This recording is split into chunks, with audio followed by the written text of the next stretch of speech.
Good morning. To state the obvious, over the weekend, with devastating storms in the south. I spoke for a couple hours with leaders yesterday affected by this hurricane, and Governor Kemp of Georgia, Governor Cooper of North Carolina, county officials in the Big Bend region of Florida, and other leaders in South Carolina and Tennessee about the broad and devastating impacts of Hurricane Helene. It's not just a catastrophic storm, it's a historic, history-making storm. The entire Southeast and Appalachia. Damage from the hurricane stretches across at least 10 states. Winds over 120 miles an hour in some places. Storm surges up to 15 feet and record flooding. Communities are devastated. Loved ones waiting, not sure if their loved ones are okay, and they can't contact them because there's no cell phone connections. Many more folks displaced with no idea when they'll be able to be returned to the home, if ever, if there's a home to return to. So we're keeping them all in our prayers, and all the lives lost, and those particularly unaccounted for. There's nothing like wondering, is my husband, wife, son, daughter, mother, father alive? And many more who remain without electricity, water, food, and communications, and whose homes and businesses have washed away in an instant. I want them to know we're not leaving until the job is done. I also want you to know I'm committed to traveling to the impacted areas as soon as possible, but I've been told that it would be disruptive if I did it right now. We will not do that at the risk of diverting or delaying any of the response assets needed to deal with this crisis. My first responsibility is to get all the help needed to those impacted areas.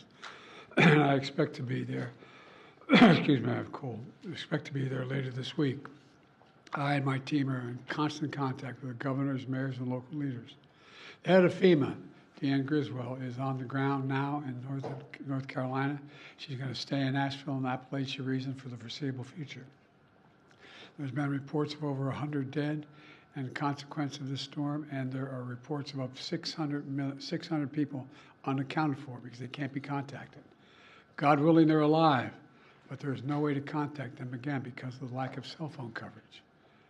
I've directed my team to provide every available resource as fast as possible to your communities to rescue, recover, and to begin rebuilding.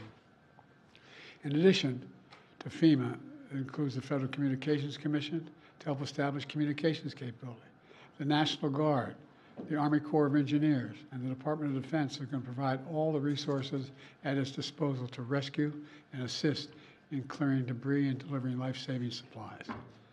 So far, that's over 3,600 personnel deployed. That number is growing by the day.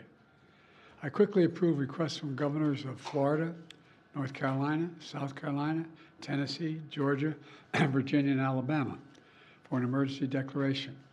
And I approved additional requests for the governors of North Carolina, Florida, South Carolina, and for a disaster declaration to pay for debris removal and provide financial assistance directly to survivors.